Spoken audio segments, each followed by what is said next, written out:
자, 이번 학기에 제가 강의를 할 과목은 성경 해석 학사입니다. 해석 역사죠. 성경 해석학 역사인데 제가 아까 좀 일찍 와서 종말론 하시는 것을 옆에서 들었는데 야, 이거 종말론도 쉽지 않은 과목인데 성경 해석 학사도 좀 어렵거든요. 이거 어려워서 전사님들 머리 아프시겠다 생각은 했는데 어쨌든 최대한 쉽게 진행을 할 수 있도록 그렇게 노력을 해보겠고요. 앞에 우리 교재 그 1강 앞에 해석학사 강의 계획서를 좀 보시면 일단 이 교과 개요로는 기본적으로 성경 해석 역사이기 때문에 성경 해석과 관련된 기초적인 내용과 그리고 우리가 성경 해석 역사를 배우는 것이 왜 필요하고 중요한가 하는 거 오늘 이제 다룰 거고요. 그 이후로는 이제 시대별로 나눠서 우리 구약부터 해서 이제 포로 귀환 이후로부터 해서 그 이전에 기록된 성경을 어떻게 해석해 왔는가. 그래서 유대인들이 어떻게 해석해 왔는가 하는 것을 제가 3번 강의를 할 거고요. 그 이후로는 이제 초대교회, 그리고 중세교회, 종교개혁기, 종교개혁 이후, 그리고 이제 현대, 근대까지 이렇게 오면서 전체적인 해석의 역사를 이제 살펴보면서, 이제 이따가 뒤에서 다시 말씀을 드리겠지만, 이 성경 해석 역사를 배우는 것을 통해서 우리가 어떻게 하는 것이 성경을 잘못 해석하는 것인가. 우리 위에 선배들 가운데 이제 여러 가지 이유들이 있지만 왜 그런 식으로 성경을 해석했을까? 그렇게 성경하는 것이 왜 문제가 될까? 우리가 무엇을 배워야 하고 또 무엇을 거절해야 하는가? 또 역사는 계속 반복되기 때문에 현대에 있어서도 이 과거 성경 해석 역사 속에서 나타났던 잘못된 해석 방법들이 여전히 나타나고 있거든요. 그렇기 때문에 우리가 이 시대에 어떻게 바르게 말씀을 해석하고 가르칠 것인가 하는 부분까지 그렇게 다룰 수 있도록 준비를 해왔습니다. 그래서 아까도 숙제 얘기가 잠깐 하시는데 저도 숙제가 있습니다. 매주 숙제가 있는데요. 저는 따로 뭐 자료를 찾아오시는 건 아니고요. 강의안을 미리 읽고 오시기를 원하는 거고요. 그래서 예습이라는 측면에서 해당 강의안을 미리 읽으시고 긍정적이든 부정적이든 마음에 와닿는 내용을 한두 문장을 적으십시오. 그러니까 이제 제가 다음 주에 오면 2강하고 3강을 할 거니까 숙제를 2장을 내셔야 되겠죠. 그러니까 A4 한 장으로 해서 그 2강을 읽으시면서 이건 참 좋은 내용이구나 또는 이거는 말도 안 돼 하는 것들이 있을 거예요. 그러니까 그것을 문장을 한두 문장 정도 적으시고 그 다음에 거기에 대한 자기의 생각을 나는 이래 해서 이게 좋다고 생각한다. 또는 나는 이렇기 때문에 이건 말이 안 된다고 생각한다.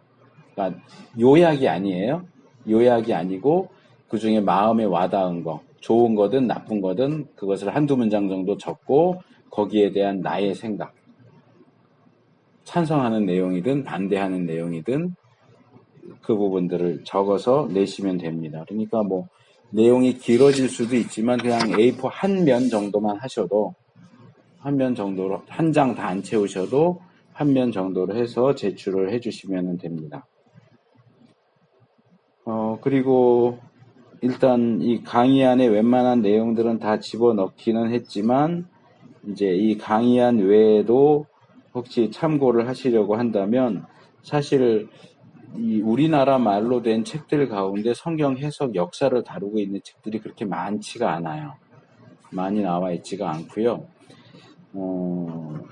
최근에 그 총신대 심상법 교수님이 성경 해석 역사에 대한 신약 교수님이신데 책을 쓰신 게 나왔던데 제가 좀 구해보고 싶어서 찾아봤는데 구할 수가 없어요.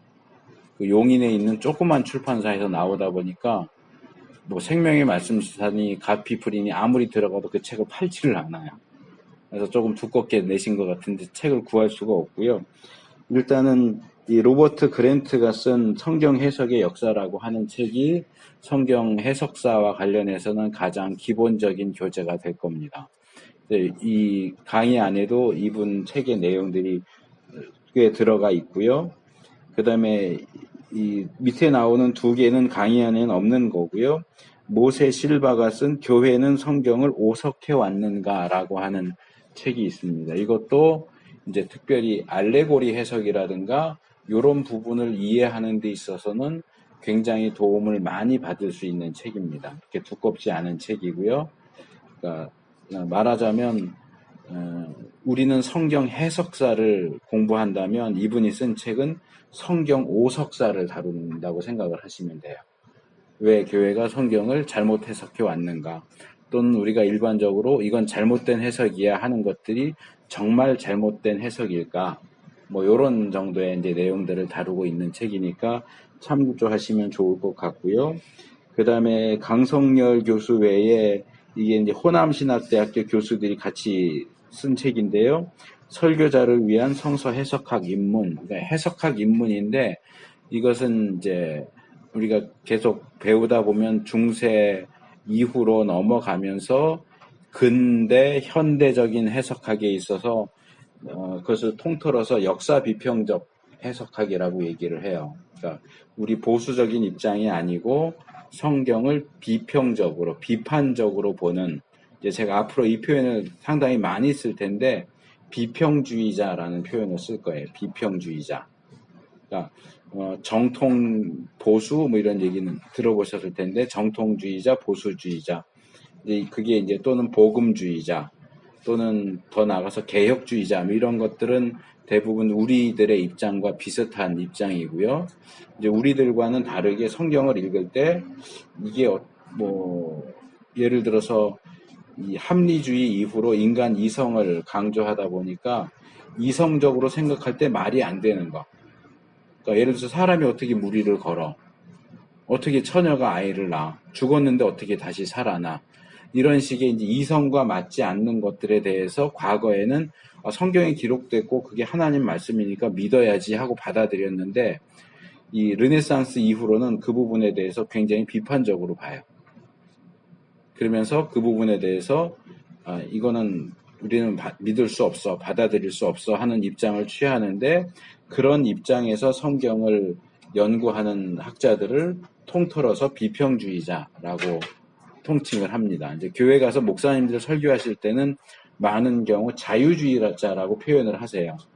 이제 그런 식으로 뭐 예를 들어서 예수님이 물 위를 걸었다. 그러면 그거를 합리적으로 설명을 하는 거죠. 사람이 물 위를 걸을 수는 없는데 제자들이 볼 때 예수님이 물 위를 걸은 것처럼 보였다. 그건 뭐냐? 예수님이 이렇게 다른 날 가서 물은 찰랑찰랑 하는데 밑에 뭐 돌이라든가 뭐 있는 데를 보고 와서 거기를 탁탁탁 밟고 지나간 거다. 근데 모르는 사람들이 볼 때는 물 위를 걸은 것처럼 보였다. 뭐 이런 식으로 이제 설명을 하는 거예요. 그러니까 이제 이런 부분들을 저도 이제 어렸을 때 그런 얘기를 많이 들었지만 그런 부분들을 설명하면서 그건 이제 자유주의자들이나 그렇게 이제 해석한다. 이런 식으로 이제 목사님들은 대부분 그런 식으로 자유주의자가 그렇게 한다라고 비판을 하시지만, 이제 교회 역사나 이런 것들을 찾아볼 때는 자유주의자라고 하는 것은 특정한 시대에 활동했던 사람들이에요. 자유주의자는 조금 좁은 개념이고 자유주의자들 가운데도 그렇게 해석한 사람들이 많이 있고, 근데 이제 많은 목사님들이 그 부분을 좀 혼동을 하시다 보니까 그런 성경을 비평적으로 읽는 사람들을 그냥 묶어서 자유주의자라고 말씀하시지만 그건 조금 잘못된 거고, 그렇게 큰 개념으로 말할 때는 비평주의자라고 말하는 게 맞습니다. 자유주의는 조금 다른 개념이에요. 그래서 제가 앞으로 이 역사 비평이라든가 이런 거 관련해서는 비평주의자, 성경을 잘못 해석하는 그런 입장에 있는 사람들을 가리켜 말할 때 제가 비평주의자라는 표현을 많이 쓸 건데 그걸 좀 이해하시면 좋겠고요. 그 비평주의자들이 주로 선호하고 사용하는 방법이 역사 비평적 방법입니다. 그러니까 성경에 기록된 역사나 이런 것들을 비평적으로 다른 일반적인 책들을 보는 것처럼 그렇게 비평적으로 보자 하는 입장인데, 이 역사 비평적인 방법 안에는 가장 기본적으로 문서설, 문서 비평에서부터 해서 뭐 양식 비평, 전승사 비평, 편집 비평, 뭐 이런 것들이 구약학에서도 신약학에서도 굉장히 한 300년 정도를, 역사 비평이 시작된 이래 300년 정도를 이 구약학계, 신약학회를 주름 잡았던 방법론이에요. 그래서 이게 굉장히 복잡하고 어려운데 이 책에서 그 방법론들을 상당히 쉽게 설명을 해주고 있어요. 쉽게 설명을 해주면서 이런 방법론을 사용해서 본문을 실제로 어떻게 해석할 수 있을까 하는 샘플도 제시를 해주고 있고요. 근데 이제 이 책의 기본적인 입장은 그런 역사 비평적인 방법을 인정하면서 다루고 있는 것이기 때문에 우리가 좀 조심해서 볼 필요는 있습니다. 우리 보수 정통 입장에서는 기본적으로는 역사 비평적인 방법을 받아들이지 않습니다. 하지만 또 부분적으로는 그런 것들을 또 수용하지 않을 수 없는 그런 측면들이 있어요. 예를 들면 이제 제가 배웠던 총신에 몇 년 전에 은퇴하셨지만 김정우 교수님이라고 시편을 주로 연구하시는 분이 있는데, 그분은 시편을 연구할 때 양식 비평적인 방법을 동원을 하십니다. 물론 비평주의자들이 사용하는 양식 비평을 그대로 갖고 오지는 않아요. 그렇지만 시편을 분류하면서 이거는 감사시다, 이거는 탄식시다, 이것은 찬양시다, 이것은 왕들을 찬송하는 제왕시다, 이런 식의 분류를 하는 게 양식 비평에서 하는 거거든요. 근데 그것이 또 유용하고 도움이 되다 보니까 일부분을 받아들여요. 일부분을 받아들여서 사용을 하는데, 그들이 사용하는 그대로 가면 너무 극단적으로 가기 때문에 그건 그대로 받아들일 수 없지만 부분적으로 수용해서 사용을 하기도 합니다. 그렇기 때문에 그 부분에 대해서 전혀 무지하면은 안 되고, 최소한 이 사람들이 말하는 게 뭐구나 하는 정도는 아는 것이 필요한데, 거기에 이제 도움이 되는 책이 여기 제가 세 번째로 소개해 놓은 이 책입니다. 그래서 이런 것들도 좀 참조를 하시면 좋겠고요. 여기 12번 강의이기 때문에 수업 계획을 여기 해놨고요. 오늘은 성경 해석학 및 해석 역사 연구를 위한 기초적인 논의, 그래서 해석학에 대한 얘기를 잠깐 할 거고요. 잠깐이라고 해도 한 3분의 2 이상 해석학과 관련된 말씀을 드릴 거고, 끝에 가서 우리가 해석 역사를 배우는 것이 왜 필요하고 중요한가 하는 것을 말씀드리고 오늘 강의를 마칠 거고요. 다음 주 17일 날은 유대인들의 성경 해석 첫 번째와 두 번째를 다룰 거니까 첫 번째 강의안과 두 번째 강의안 읽으시고 각각 A4 하나씩, 그러니까 그냥 양면에다 하나씩 써도 돼요. 꼭 두 장을 내지 않으셔도 돼요. 한 면은 2강, 또 뒷면은 3강, 이렇게 해서 좋았던 것 또는 나빴던 것, 그리고 거기에 대한 자기의 생각 쓰시는데 그냥 좋았다 이렇게 쓰시면 안 됩니다. 이건 나빴다, 뭐 말이 안 된다 이렇게 쓰시면 안 되고, 좀 최소한 두세 문장 이상으로 길게 이제 좀 생각을 하면서 생각하는 것을 좀 정리해서 써내시면 좋겠습니다. 예, 1강은 넘어가고요. 이제 오늘 그냥 처음 하는 거니까 2강부터 하시면 됩니다. 자, 그래서 이제 오늘 1강 성경 해석학과 해석 역사 연구를 위해서 기초적인 논의를 좀 하려고 합니다. 성경 해석학을 위한 기초적인 논의 그랬습니다. 아까 처음에 말씀드린 것처럼 사실 성경 해석학이라고 하는 과목은 상당히 어려운 과목입니다. 근데 그것이 현대에 들어와서는 더 많이 어려워졌어요. 왜냐하면 성경을 연구하는 분야만이 아니고, 이제 성경 연구하는 분야가 과거에는 그냥 성경만 놓고 연구를 했는데, 지금 현대에는 성경을 연구하는 방법들을 여기저기에서 가져옵니다. 그러니까 문학에서 문학 텍스트, 소설이라든가 시를 연구하는 방법, 문학적인 방법도 가져오고, 또는 언어학에서 이 의사소통, 커뮤니케이션과 관련해서 어떻게 의사소통이 되는가 하는 것을 연구하는 언어학에서도 가져오고, 역사학에서도 가져오고, 뭐 법률, 법전을 해석해야 되잖아요. 재판을 하려면. 그러니까 법률 쪽에서도 가져오고 이렇게 여기저기서 이 해석학과 관련된 해석 방법론들을 가져오다 보니까 그런 각 분야에서 굉장히 빠르게 발전되고 있는데 성경 해석학은 그 중에서도 상당히 발전이 느린 편이에요. 못 따라가요. 그러니까 과거에는 중세시대까지만 해도 신학이 모든 학문의 왕이고 여왕이고 철학도 신학의 시녀처럼 이렇게 다루어졌었는데 중세 이후 르네상스 이후로는 위치가 바뀝니다.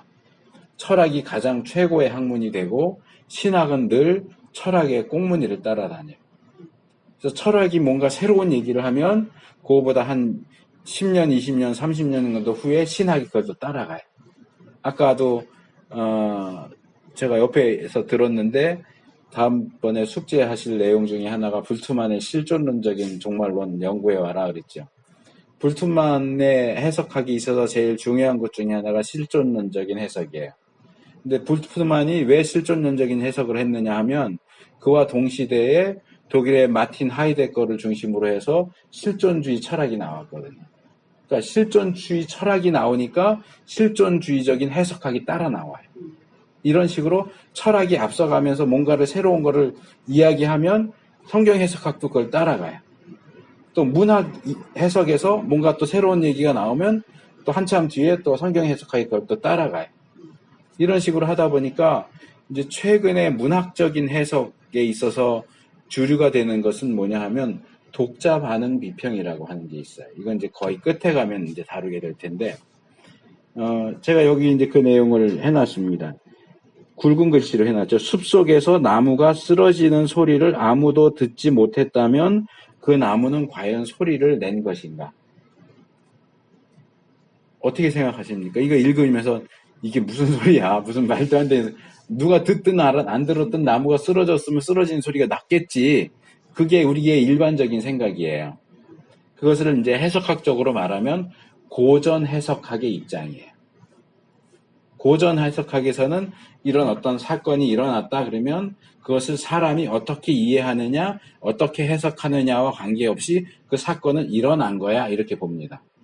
그러나 현대적인 해석학에 있어서는 특별히 이런 독자 반응 비평과 같은 입장에서는 독자가 그걸 들었느냐 안 들었느냐에 따라서 내용이 달라져요. 독자가 못 들었으면 그런 일은 없었던 거나 마찬가지야 이렇게 얘기를 해요. 그러니까 실제로 나무가 쓰러졌어도 아무도 들은 사람이 없으면 나무가 쓰러진 게 아닐 수도 있고 쓰러졌어도 소리가 안 났을 수도 있다라고 하는 것이 현대적인 해석학의 입장이에요. 그래서 여기도 해놨지만 둘째 줄에 가장 좋은 질문은 사실인가 하는 것이 아니라 문제가 되는가 하는 것으로 바뀌었다. 고전 해석학에서는 그게 사실이야? 그 말이 맞아? 이 사람이 말하는 게 진짜야? 이렇게 물어봤어요. 근데 현대 해석학은 그거 물어보지 않아요. 그게 진짜냐 가짜냐를 물어보지 않아요. 그게 나하고 무슨 상관이 있지?를 물어봐요. 그러니까 적용적인 측면에선 좋은 거예요. 우리가 성경을 읽을 때 성경에 이런 내용이 있어 라고 끝내는 것하고 이 말씀이 지금 나한테 무슨 의미가 있지? 이 말씀이 나에게 뭘 요구하지? 이를 물어보는 것은 적용적인 측면에 있어서는 굉장히 좋은 질문이 됩니다. 그러나 문제는 그것이 실제로 있었던 일이냐 없었던 일이냐를 무시해버리면 불트만 얘기를 다시 하자면 불트만은 그런 실존적인 해석학을 하면서 비신화화라고 하는 것을 주장을 했어요. 이것도 이제 뒤에 가면 다 나오는 내용인데 비신화화라고 하는 건 뭐냐 하면 성경이 기록되던 시대는 현재와 같은 과학이 발전된 시대가 아니라 신화적인 사고방식을 가졌던 시대였다. 그러다 보니까 신화를 얘기하는 그 시대에 살던 사람들이 뭔가 다른 사람들에게 얘기할 때는 신화적인 방식으로 얘기를 했다. 그런데 현대인들은 과학적인 사고방식을 가진 사람들인데 예를 들어서 비가 막 내리고 번개가 꽝 치면서 나무가 쓰러지면서 불이 붙었어요. 저 나무가 왜 갑자기 부서져 갖고 불이 붙었지? 그럴 때 과학적인 사고를 가진 사람은 저게 이런 음전화, 양전화 때문에 번개가 저기 맞아서 그렇게 됐어 라고 말하겠지만, 신화적인 사고를 가진 사람은 신이 노해서 번개를 던진 거야. 이렇게 설명을 할 거예요. 근데 우리가 전도를 한다고 할 때 그런 과학적인 사고방식을 가진 사람에게 나무가 번개 맞아서 그렇게 됐는데 그거 신이 진노해서 번개를 무기로 쓰는 그 신이 그거 던져서 그렇게 된 거야 라고 설명하면 그 사람이 우리를 볼 때 어떻게 보겠어요? 저런 미개한 인종. 무슨 신이 그래? 과학적으로 그건 다 증명된 건데 무슨 소리야? 이렇게 할 거란 말이야. 불투만의 고민이 그거예요. 이제는 과학시대로 넘어와서 사람들이 과학적인 사고방식을 가지고 있는데 성경의 기록은 여전히 신화적인 방식을 가지고 있다는 거죠. 그러니까 신화적인 방식을 가지고 과학적인 사고방식을 가진 사람에게 접근한다면 전도가 될 수가 없다는 거예요. 그러니까 그 사람들이 볼 때 한심하다, 말도 안 돼, 이런 얘기를 듣지 않으려면 성경에 있는 신화적인 내용들을 다 잘라내 버리자. 그게 비신화화예요. 그러니까 처녀가 애를 낳았다? 이건 말도 안 돼. 이것도 아니야. 무리를 걸었다? 그것도 말도 안 돼.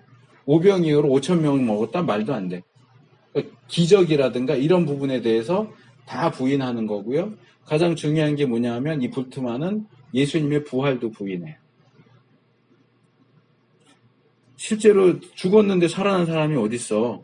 성경에는 물론 그렇게 기록하고 있지만 그건 말도 안 되는 얘기야.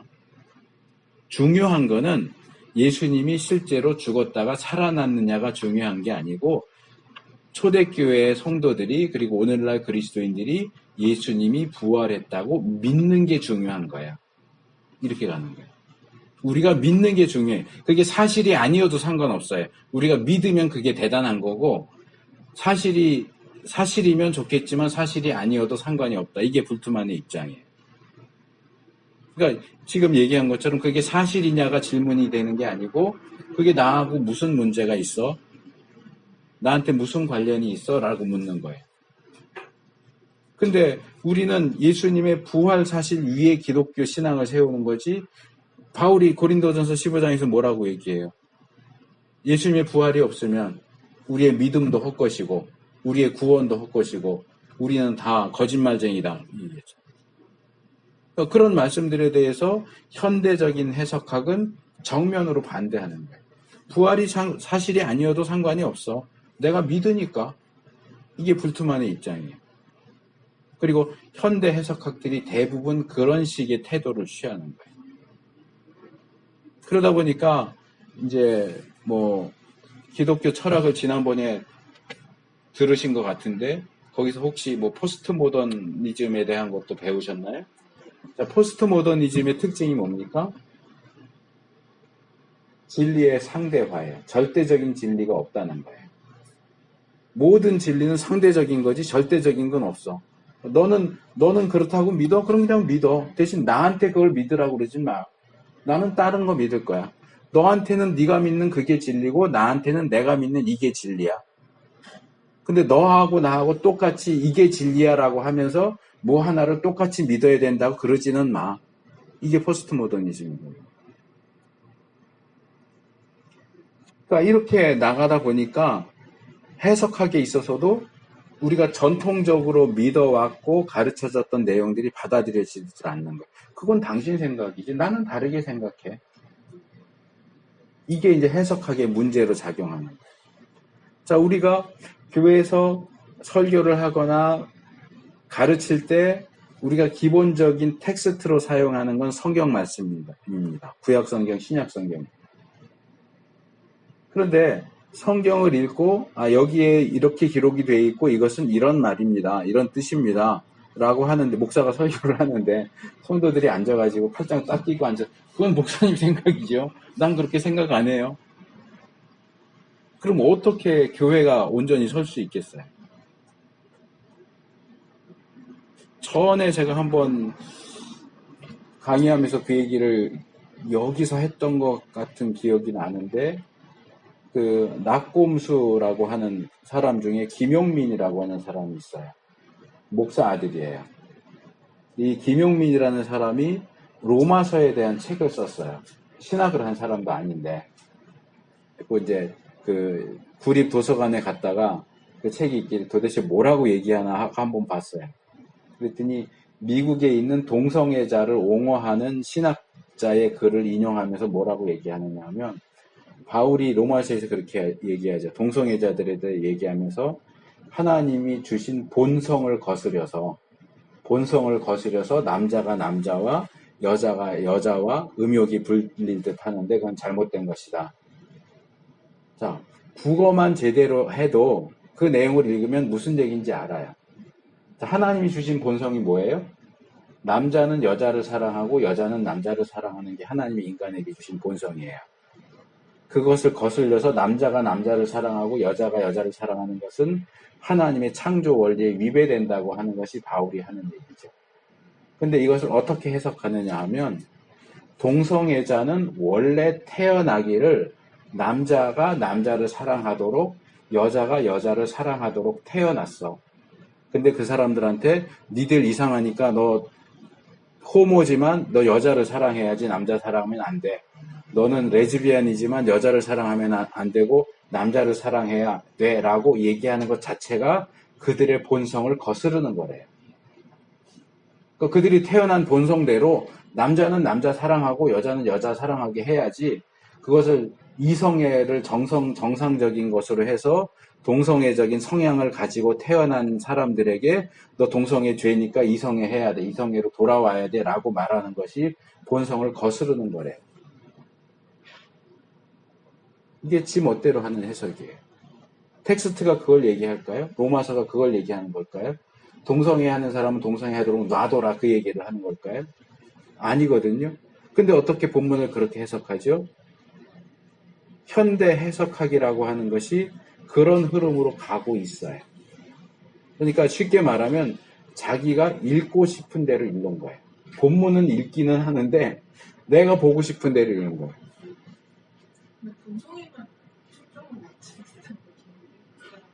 일단 그 본문을 가지고 얘기를 하다 보니까 그 본문을 그렇게 해석한 사람의 이야기를 끌어온 거죠. 그러니까 그 본성에 대한 해석이 다른 거예요. 우리가 볼 때 고전적인 해석학의 입장에서 볼 때는 그 본성은 하나님이 인간에게 주신 남자가 여자를 여자가 남자를 사랑하도록 되는 그 본성인데, 그 사람들은 그 본성이 그거라고 안 보는 거예요. 동성애자들은 이건 이제 동성애에 있어서 가장 핵심되는 이슈인데, 이게 선천적이냐 후천적이냐 하는 건데, 동성애자들은 선천적이라고 주장하거든요, 자꾸. 그러니까 날 때부터 본성, 천성이 그렇게 낮대는 거예요. 그것도 본성 아니냐? 남자가 남자 좋아하는 것도 본성이다. 왜 자꾸 그 본성을 거스르라고 하냐? 성경에도 본성을 거스르는 건 나쁘다고 그러지 않았냐? 그러니까 우리가 흔히 말하듯이 뭐 내가 복음, 네가 복음 이렇게 말하듯이 그냥 지가 읽고 싶은 대로 읽는 거예요. 그게 현대 해석학의 추세예요. 그리고 알게 모르게 이게 굉장히 많이 퍼져 있어요. 그러니까 이런 상황 속에서 우리가 말씀을 어떻게 올바르게 해석할 것이냐 하는 문제를 다루지 않을 수가 없다는 거예요.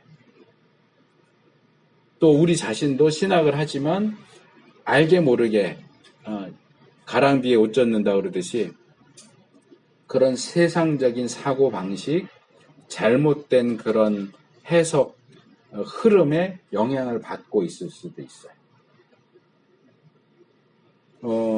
예를 들어서 제가 지금 이번 학기에 다른 학교도 강의를 하면서 그 학교 사정에 의해서 조직신학을 가르치고 있어요. 인간론을 가르쳐요. 인간론 가르치다 보니까 이제 지난주에 이제 지지난주부터 시작을 해서 2번 강의를 했는데, 이제 밀라드 에릭슨 책을 가지고 하는데 거기 그런 얘기가 나와 있더라고요. 예, 세상적인 어떤 사고 방식이나 철학적인 그런 입장에서 인간을 어떻게 보느냐, 그걸 여러 가지로 얘기를 하면서 우리는 기독교적인 인간관을 가져야 한다라고 얘기를 하는데, 그 중에 첫 번째 나오는 게 기능적 인간관이에요. 기능적 인간관이라고 하는 건 뭐냐면 인간을 볼 때 인격으로 보는 게 아니고 기능으로만 보는 거예요. 마치 공장에 돌아가는 톱니바퀴처럼. 그래서 공장 주인이 직원들의 건강을 염려하는 것은 직원들을 염려해서가 아니라 직원이 아프면 공장이 못 돌아갈까 봐. 이런 기능적인 인간관이 일반적으로 많이 퍼져 있다. 그런데 그게 교회 안에도 들어와 있다. 교회가 담임 목사를 선택할 때 얼마나 능력이 있는가, 얼마나 좋은 학교를 나왔는가, 어떤 학위를 가지고 있는가, 외국에서 공부하고 왔는가, 이런 것들을 따지는 것 역시 기능적 인간관이 교회 안에 들어와 있다라는 증거다.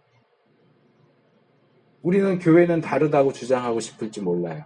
나는 아니야. 나는 성경적인 사고관을 가지고 있어라고 주장하고 싶을지 모르겠지만 우리도 모르는 사이에 세상적인 사고방식, 비성경적인 사고방식을 가지고 있을 수 있어요.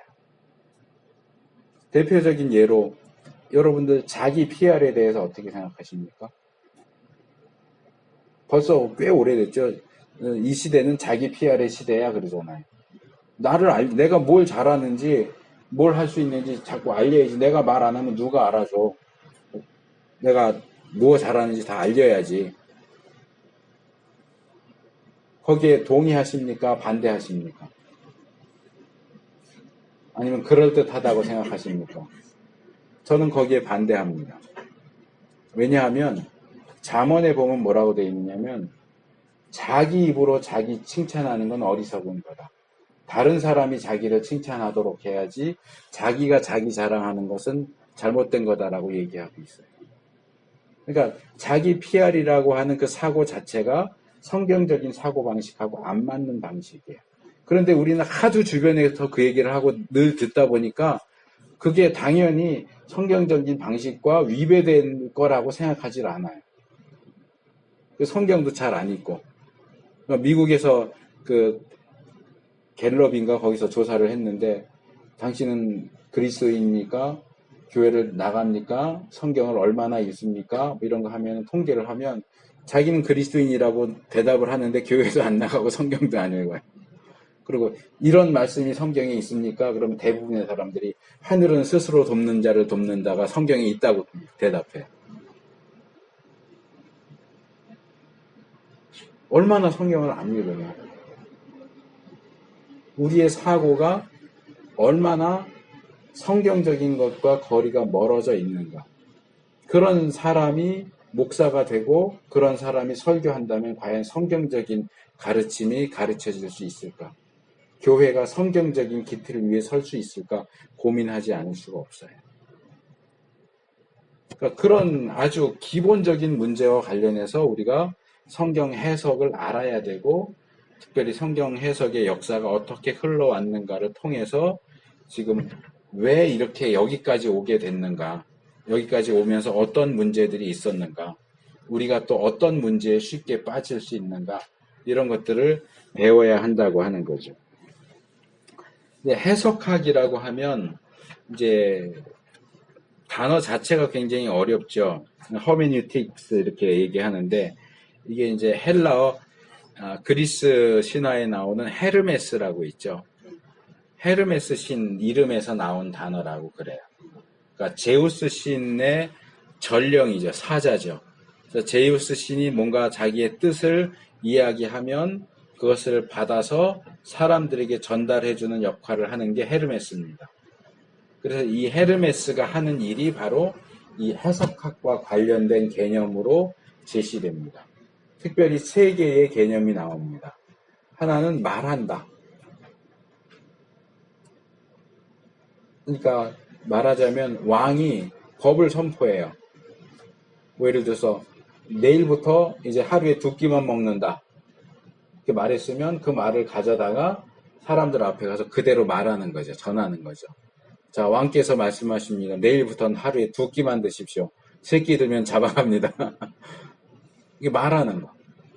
근데 만약에 이 말이 좀 어렵다거나 보통 사람들이 들어서 무슨 얘기인지 잘 못 알아듣겠다 그러면 그걸 설명해 주는 거예요.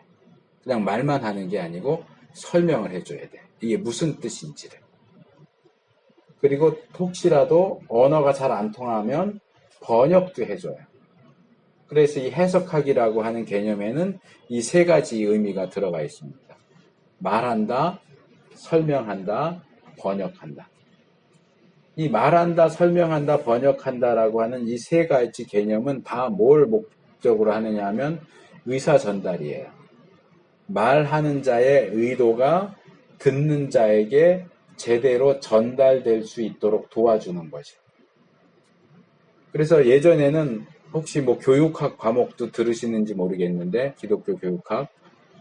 이제 기독교 교육학만이 아니라 일반적인 교육학에서도 뭘 얘기했느냐 하면, 이것도 어느 정도는 포스트 모던적인 영향이 있다고 보이는데, 과거에는 교수법을 얘기했어요. 교수법. 가르치는 사람이 어떻게 가르칠 것인가. 가르치는 방법을 배웠어요. 학교에서. 교사 될 사람들. 근데 지금은 교수법 배우지 않아요. 뭘 배우냐 하면 교수 학습법을 배워요. 그러니까 과거에는 가르치는 사람이 어떻게 잘 가르칠까만 관심을 가졌는데, 이제는 예를 들어서 제가 여기서 막 가르쳤어요. 근데 들으시는 분들은 무슨 얘기인지 하나도 못 알아들었어. 1시간 내내 떠들었는데 배운 게 하나도 없어. 그러면 가르쳤다고 할 수 있을까요? 저는 분명히 가르쳤어요. 근데 문제가 생기죠. 나는 가르쳤는데, 교육을 했는데, 교수를 했는데, 받는 학생 입장에서는 학습이 안 된 거예요. 그러니까 가르치는 사람이 가르치는 법만 배울 게 아니고 학생들이 어떻게 배우는지 학습법도 배우라는 거예요.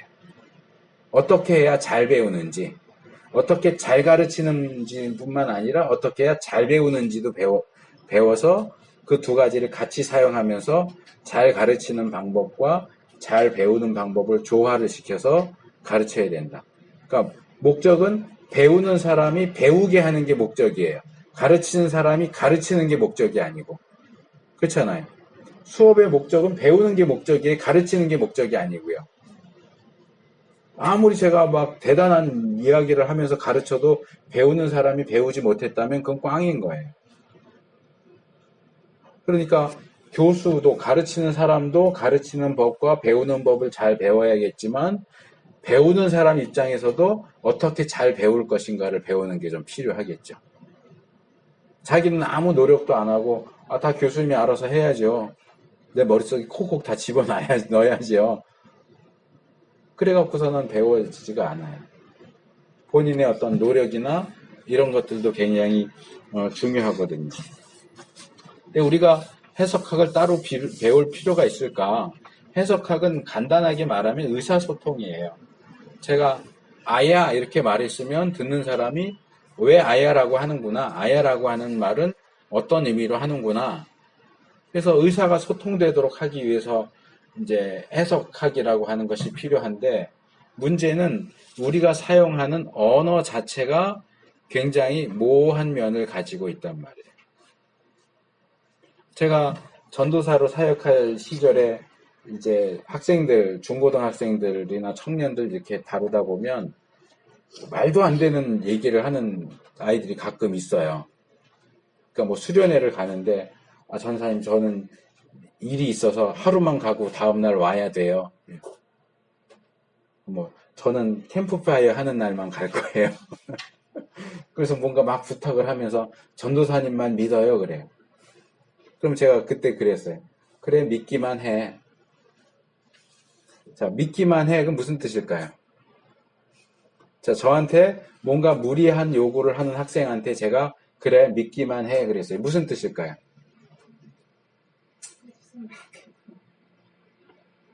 일반적으로는 그래, 너가 말하는 대로 해줄게.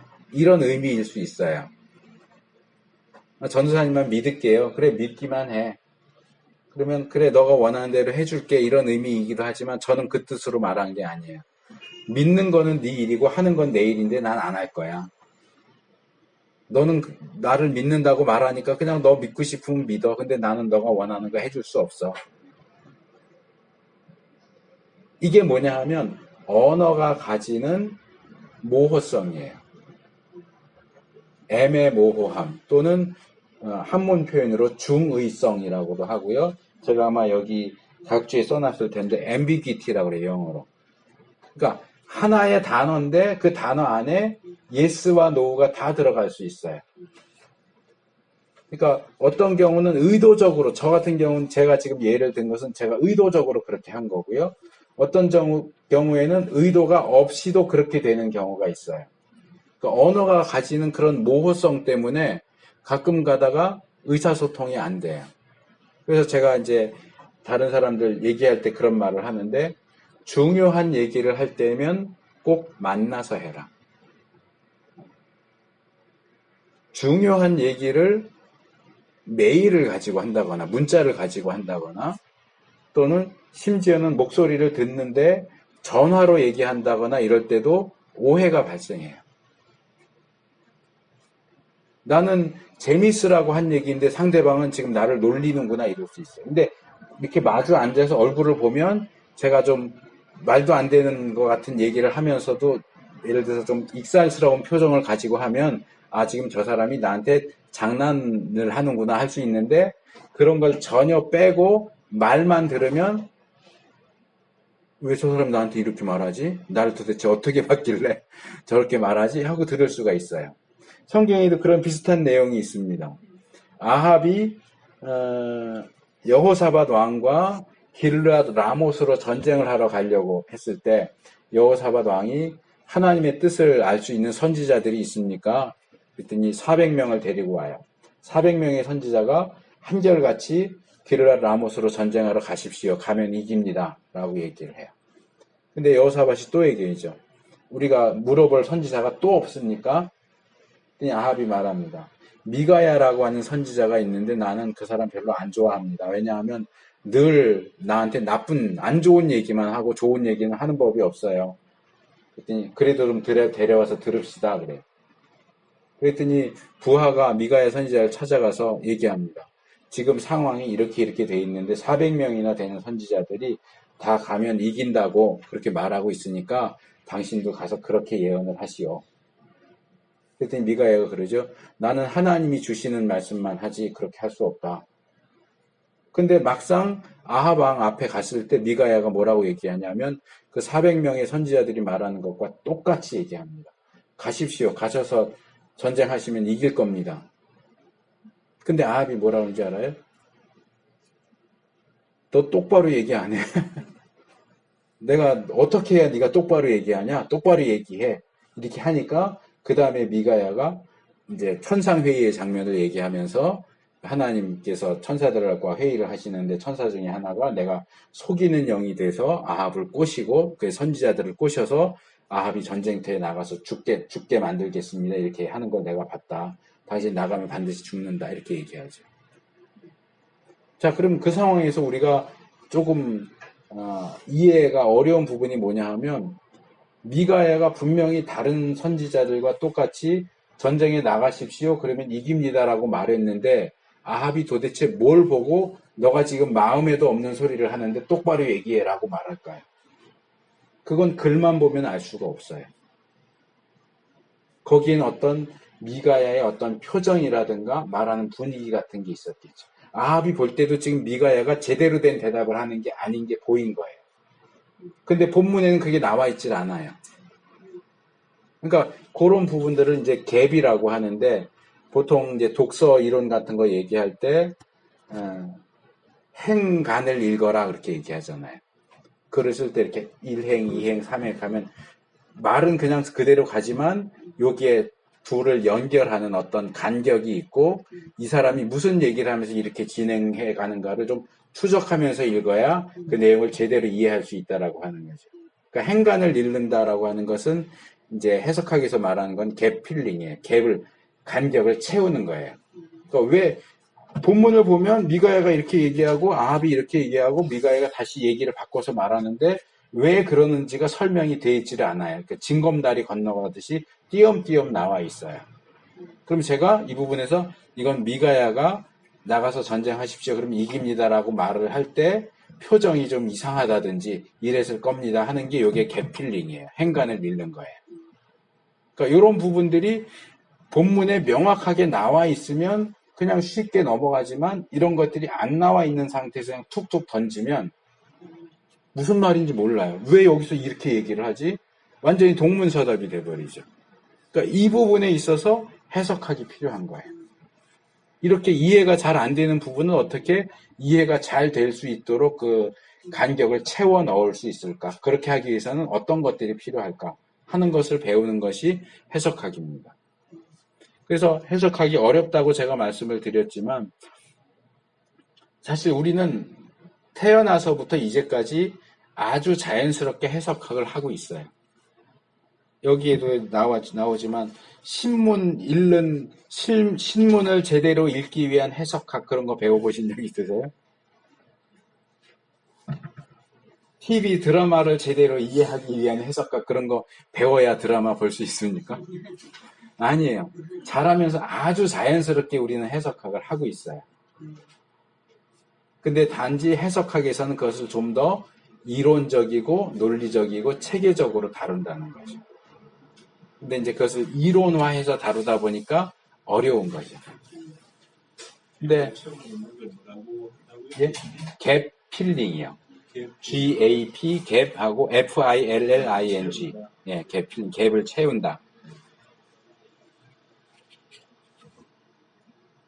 그래서 우리가 성경을 읽을 때 기본적으로 가져야 하는 건 뭐냐 하면 여기에도 어디 그런 말이 여기 3페이지 셋째 줄 보시면 만약 성경이 때때로 당혹스럽게 보이지 않는다면 그것이야말로 놀라운 일이다. 여러분 성경 읽을 때 그냥 쏙쏙 다 들어옵니까? 무슨 얘기인지? 이거 무슨 얘기야? 이건 도대체 왜 이러지? 이런 게 없으면 그게 정말 놀라운 일이에요. 왜요?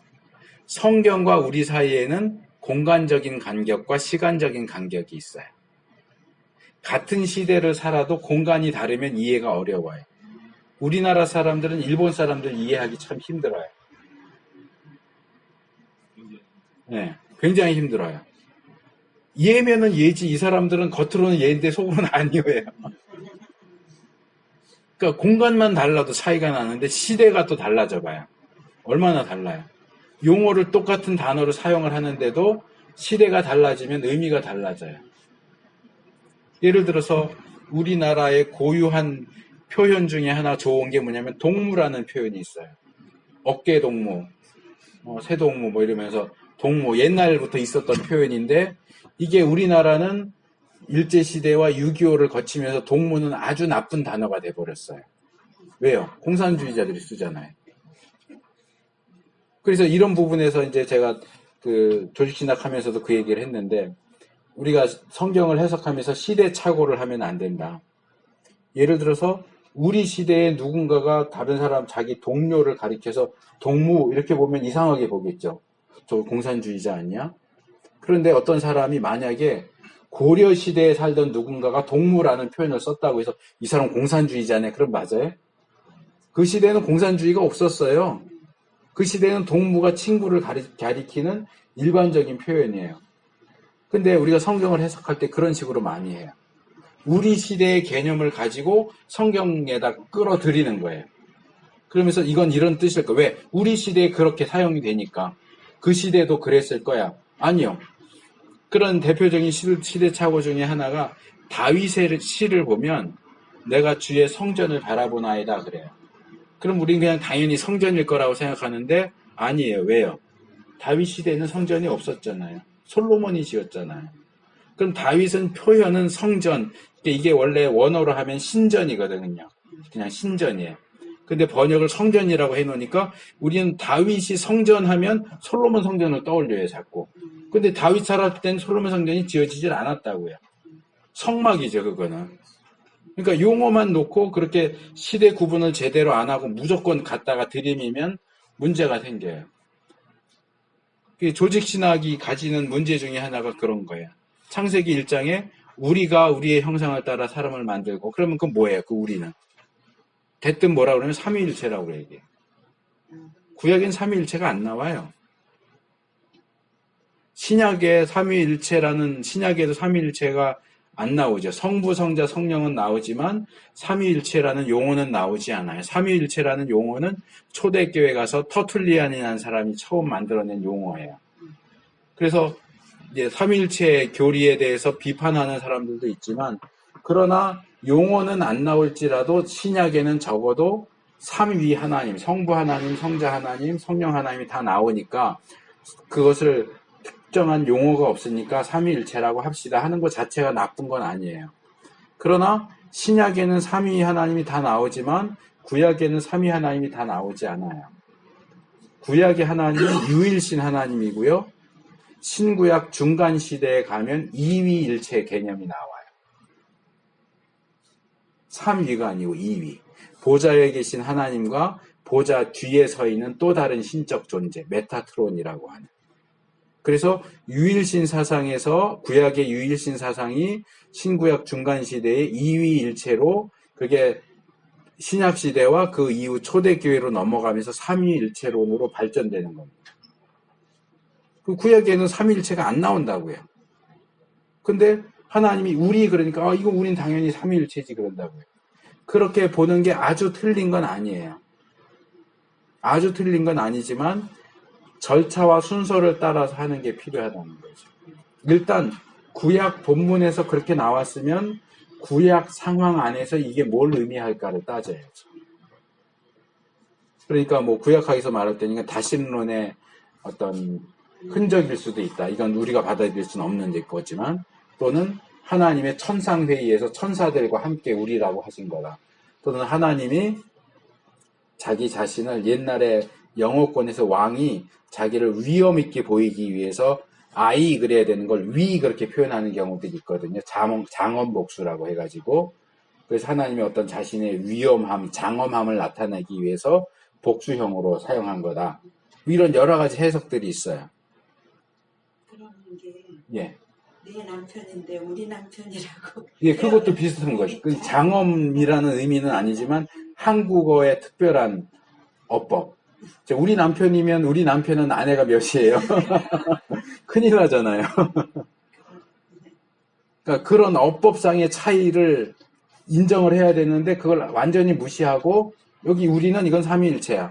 근데 그렇게 해서 구약에서부터 해서 신구약 중간시대와 신약시대와 교회사를 다 살핀 다음에 다시 거꾸로 거슬러 올라가서 첫 번째로 볼 때는 구약 안에서 봐야 되고 구약과 신약을 다 살핀 다음에 다시 거꾸로 올라가서 볼 때는 이게 그 이후에 신약이나 초대교회에서 형성된 삼위일체 개념을 내포하는 표현일 수 있다. 이렇게 말할 수 있어요. 그렇게 말하는 건 괜찮아요. 오케이예요. 그런데 대부분 계단을 올라가면 한 계단 구약 한 계단 올라가고 중간기 올라가고 신약 올라가고 초대교회 올라가고 해서 목적지를 가야 되는데 이걸 그냥 쾅 뛰어버리는 거예요. 확 뛰어 넘어가지고 구약인데 구약에서 다루지 않고 구약 본문을 현대적으로 다루는 거예요. 이 시대 착오예요. 그렇게 하면 안 돼요. 그러니까 그 본문에 그 표현에 삼위일체적인 개념이 없다는 얘기가 아니고 그런 단계를 거쳐가면서 해석을 하려고 하는 노력이 필요해요. 우리가 교회에서 설교할 때도 본문을 읽고 해석하고 가르칠 때 이런 과정이 필요해요. 바울이 디모데에게 너가 말씀을 옳게 분별하여 부끄러울 것 없는 일꾼으로 드리기를 힘쓰라 그러죠. 거기 옳게 분별하라라고 되어 있는 헬라어 단어는 무슨 뜻이냐 하면 정확하게 자른다 그런 뜻이에요. 말씀을 정확하게 잘라야 돼요. 잘라야 하는 데를 잘라야 돼요. 안 잘라야 하는 데를 자르면 큰일 나요. 뭐 아버지 가방에 들어가신다 이것처럼. 영어로 God is nowhere. 스페리만 그대로 쓰면 God is 어디에도 없다. nowhere도 되고 now here도 되거든요. H를 어디서 자르느냐에 따라서. 하나님이 지금 여기에 계신다가 될 수도 있고 어디서 자르느냐에 따라서 하나님은 어디에도 계시지 않는다가 될 수도 있어요. 그러니까 잘 잘라야 돼요. 성경을 읽을 때. 잘 잘라야 되고 잘 가르쳐야 돼요.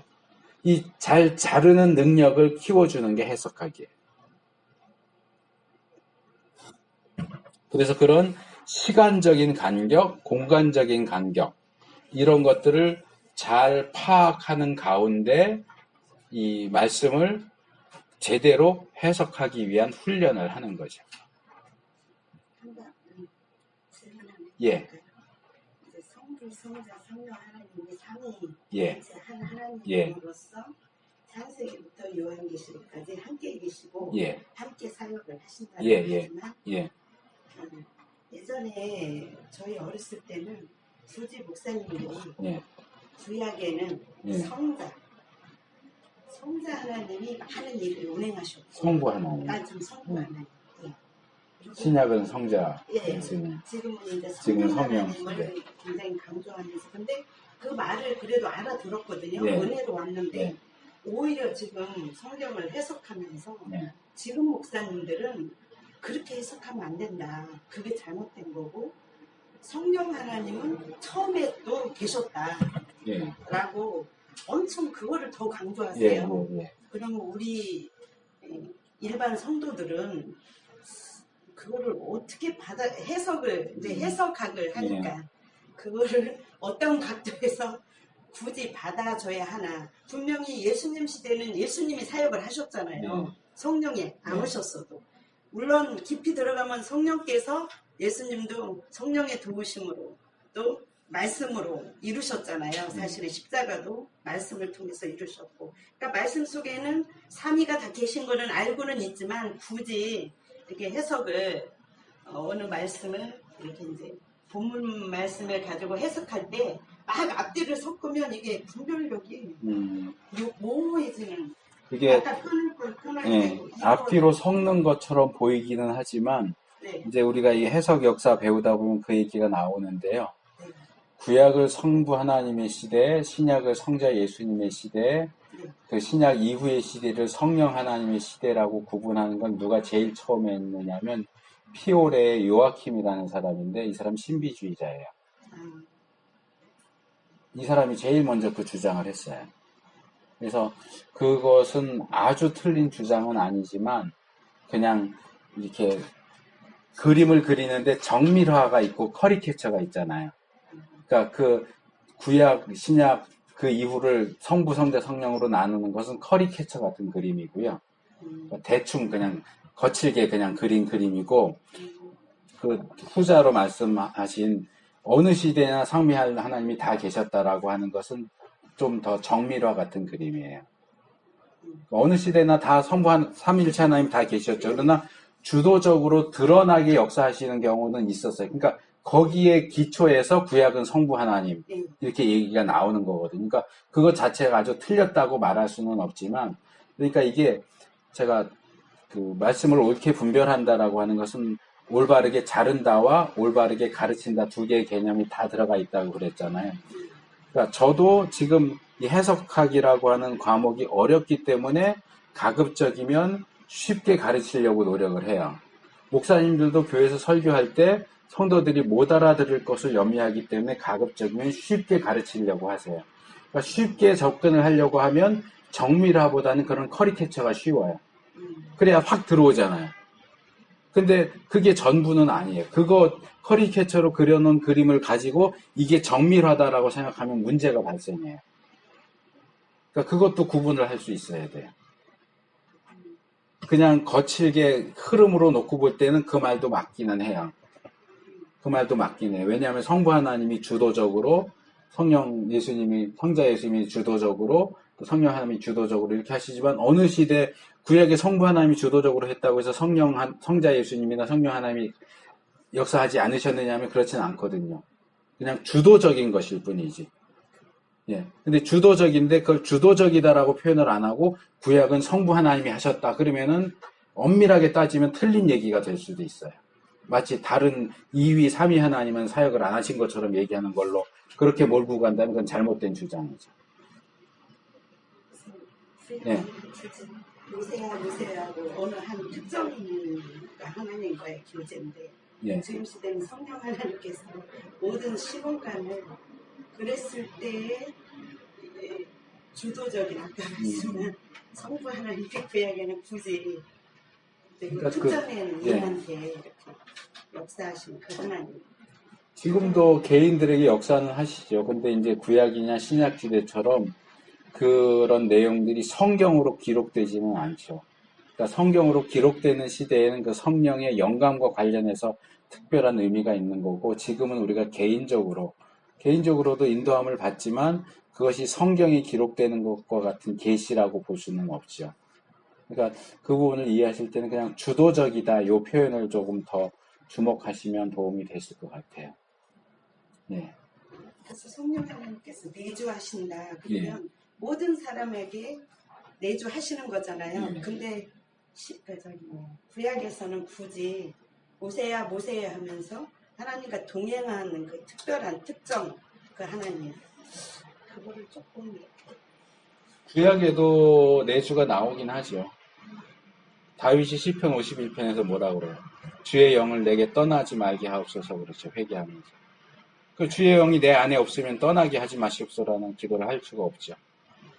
물론 조직신학에서는 성령의 그 내주하심이 구약과 신약이 다르다라고 이제 가르치기는 하지만 저는 성경신학을 하는 입장에서는 그렇게 크게 차이가 난다고 보지는 않아요.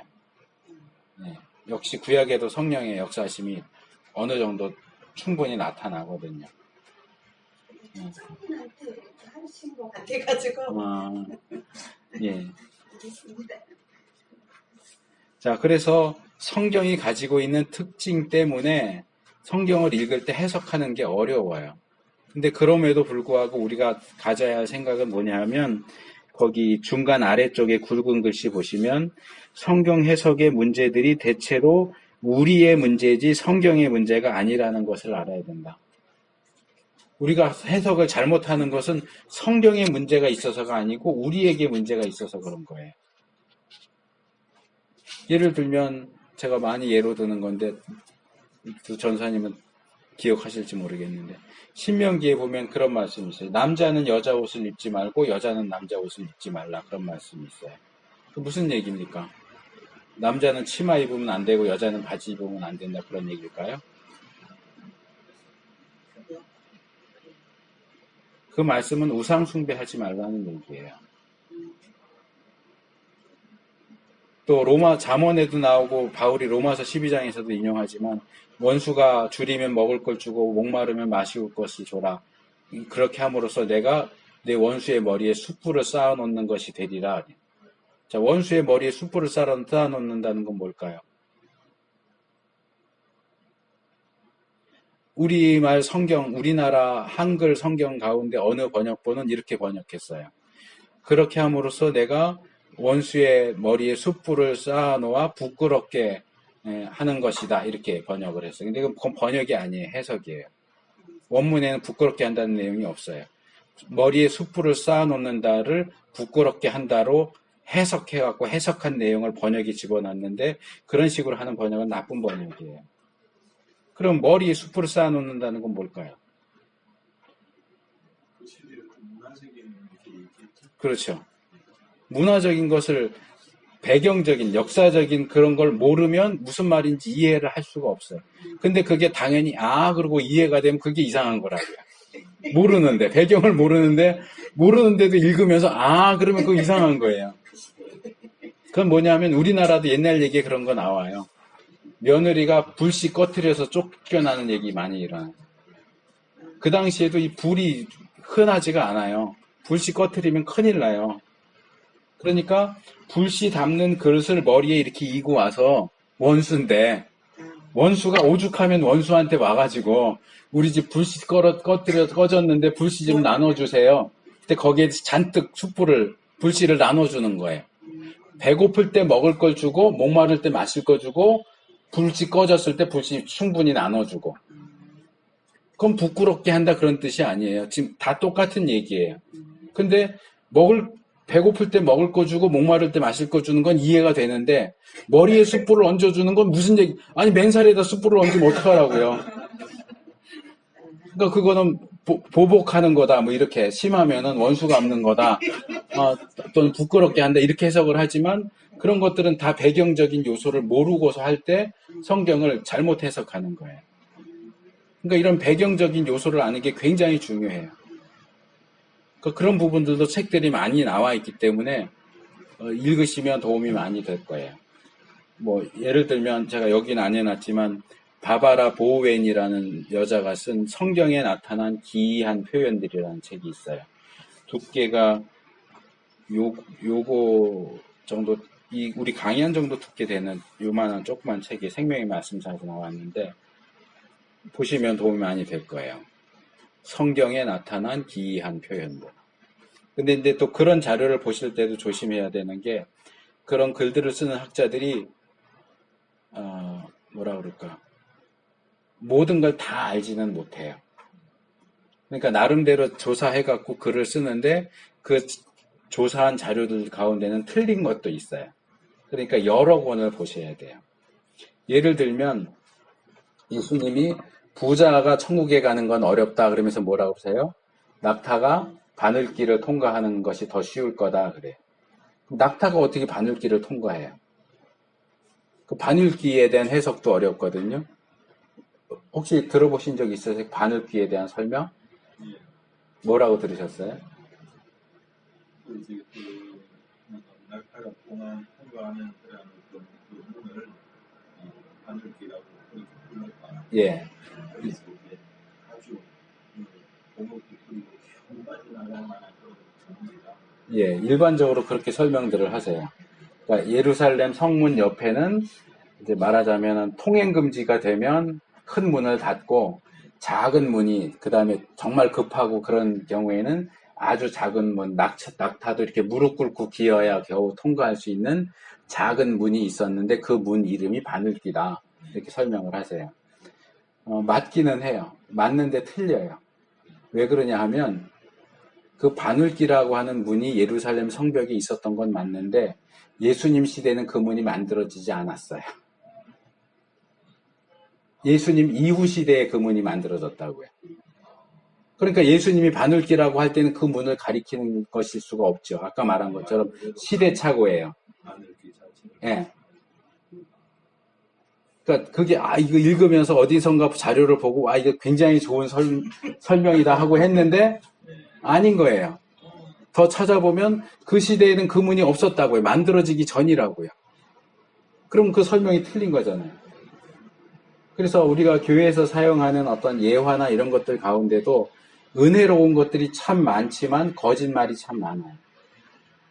그 대표적으로 벤허 영화를 만든 감독이 기독교를 반대해서 반박하려고 성경을 읽다가 예수님 믿게 돼서 영화를 만들었다 그러죠. 그것도 그 거짓말이에요. 그것도 아니에요.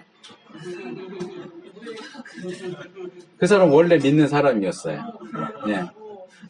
그러니까 우리가 은혜롭다는 이유로 사실이 아닌 것을 말하면 안 돼요. 누군가가 한번 확실한 게 이제 계속. 예, 맞아요. 확인을 안 하고, 원전을 확인을 안 하고.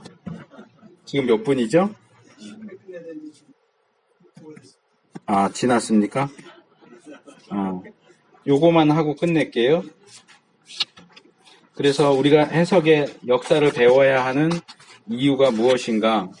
제가 지금 눈을 양쪽을 다 수술을 한 상태라서 지금 여기서 시계가 안 보여요, 시간이. 그래서 아까 하다가 말씀을 드리려고 했는데 항상 끝나기 한 5분 전에 저한테 5분 전입니다 하고 말씀을 해주시면 제가 정리를 하겠습니다. 여기 5페이지에 버클러의 책에 나오는 내용인데요. 이 성경 해석 역사를 배워야 하는 이유 5가지가 나오죠. 첫째, 성경 해석 역사를 살펴봄으로써 우리가 표방하고 있는 해석 체계를 지구상의 유일한 것으로 맹신하는 유혹으로부터 벗어날 수 있다. 그러니까 예를 들어서 알레고리 해석을 하는 사람은 알레고리가 최고야 이런다고요. 근데 해석 역사를 살펴보면 알레고리가 최고가 아니라는 걸 알게 돼요. 그러니까 자기가 생각하는 무슨 비평주의자들은 역사 비평 방법이 최고야 그러거든요. 근데 최고 아니거든요. 그러니까 이런 식으로 둘째, 다른 해석 방법들이 취했던 전제들을 잘 이해함으로써 우리의 다른 체계로 성경을 해석하고 신앙을 소유하고 있는 자들과 사려 깊은 대화를 나눌 수 있는 균형 잡힌 시각과 능력을 가질 수 있다. 이거는 성경 묵상하고 쉐어링하는 거하고 비슷해요. 같은 본문을 읽어도 서로 보이는 게 다르잖아요. 그럼 나는 이 본문을 읽으면서 이쪽으로만 생각을 했는데 다른 사람이 저쪽 이렇게 얘기하면 더 입체적으로 본문을 볼 수 있는 것처럼 여러 가지 해석 방법들을 통해서 성경을 더 잘 이해할 수 있는 도움을 받을 수 있다 그 얘기고요. 우리를 앞서간 선배들의 실수를 관찰함으로 우리도 동일하게 실수할 수 있는 가능성을 배제할 수 있다. 그래서 지금 이거 정말 새로운 방법이고 대단한 거야 라고 해도 전도서에 있는 것처럼 해 아래 새 것은 없어요. 조금씩 옷만 갈아입고 나오는 거지 다 거기서 거기에요. 그리고 역사를 배우면 그것의 장점과 단점이 다 나와요. 그러니까 선배들이 실수한 것을 우리가 굳이 따라갈 필요가 없잖아요. 그러니까 이런 점에서 잘못했구나. 그러면 안 하면 되는 거예요. 배우면서. 그 다음에 해석의 역사를 공부하다 보면 많은 훌륭한 그리스도인들이 자신들이 실제로 성경을 해석했던 것보다 더 좋은 해석 원리를 가지고 있었음을 알 수 있다. 이건 뭐냐 하면 여기 있는 것처럼 오리겐이나 어거스틴이나 루터나 이런 사람들이 성경 해석은 이렇게 해야 합니다 하고 성경 해석 원리들을 제시를 하는데 그 사람들이 실제로 성경 해석한 내용을 보면 자기들이 제시한 원리대로 안 해. 엉터리로 해요. 그래서 우리도 그런 부분에 있어서 정말 좋은 원리들을 그대로 살릴 수 있으면 좋은데 이렇게 원리대로 해야 돼 라고 주장은 하는데 실제 있어서 그렇게 하지 못하는 그런 문제들도 좀 돌아볼 수 있고요. 성경 해석에 대한 역사적인 고찰은 더 넓은 안목을 제공해주는 해석학과 관련된 고전적인 훌륭한 자료들을 활용할 수 있게 한다. 그러니까 이란이 그러거든요. 성경을 읽으면서 이건 기독교 역사상 아무도 몰랐던 건데 나만 알았어. 근데 해석 역사를 살펴보면 다 나왔던 거예요. 자기만 아는 그런 거 없어요. 그래서 우리 예전에 나왔던 성경 해석의 자료들을 살펴보면 우리가 지금 이건 도대체 뭐지? 주변에 보니까 아는 사람 아무도 없고 나만 생전 처음 발견한 것 같은데 그런 거 없어요, 사실. 벌써 몇천 년 됐는데요, 기독교가. 우리 선배들이 다 그거 갖고 고민하고 나름대로 답변하고 또 틀린 답도 나오고 맞는 답도 나오고 그런 것들이에요. 그러니까 우리가 유일한 그런 입장이 아니라고 하는 것도 배우면서 좀 겸손해질 필요도 있다 하는 겁니다. 예, 오늘 강의는 여기까지 하고 마치도록 하겠습니다.